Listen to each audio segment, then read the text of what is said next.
తండ్రి కుమార పరిశుద్ధాత్మకు మహిమ కలుగునుగాక. ఈనాటి జీవవాక్యం. పవిత్రుడైన ప్రభువునకు చెందియున్నందుకు గర్వింపుడు, ఆయనను సేవించు వారెల్లరూ సంతసింపుడు. కీర్తన 105 వచనము 3. సర్వ పవిత్రతకు ఊట అయిన ప్రభుని దేవుని బిడ్డలారా, సహోదరి సహోదరులారా, తండ్రియగు దేవుని నుండి యేసుక్రీస్తు ప్రభు నుండి మీకు శుభములు కలుగునుగాక.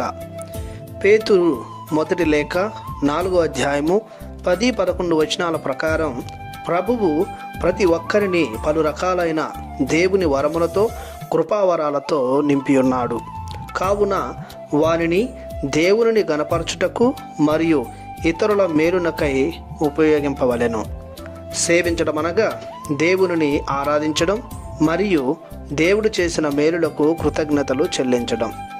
పవిత్రుడైన దేవునికి చెంది ఉండుట వలన, ఆయనను సేవించుట వలన అనేక లాభాలు మనకు చేకూరుతాయి. సేవ చేయడం వలన మన చూపులు, మన ఆలోచనలు దేవుని మీద కేంద్రీకృతం చేస్తుంటాం. తద్వారా దేవుని వలె మారుటకు ఆస్కారం కలుగుతుంది. సేవ చేయడం ద్వారా తోటి సోదరులతో మనకు సత్సాంగత్యము ఏర్పడుతుంది. మన విశ్వాసాన్ని, మన ప్రేమను పెంపొందిస్తుంది. దేవుని సేవలో దైవానుభూతిని పొందుకుంటాం. సేవ చేయడం ద్వారా మనలో ఉన్న అహంభావం, స్వార్థం, అసూయ, ద్వేషం వంటి దుర్గుణాలు మనలో లోపిస్తాయి. జీవితంలో సంతృప్తి, సంతోషం, శాంతి, సమాధానం మిగులుతుంది. పవిత్రుడైన దేవుని పవిత్రత మనకు సంతరిస్తుంది. ఇవన్నీ దేవుని సేవించడంలో కలుగు భాగ్యములు. కావున మనం కొలిచే, ఆరాధించే దేవుణ్ణి గూర్చి గర్విస్తూ ఆయన సేవలో, ప్రేమలో నిమగ్నమైన మనం నిత్యం ఆనందించుదాం. ప్రార్థించుదాము.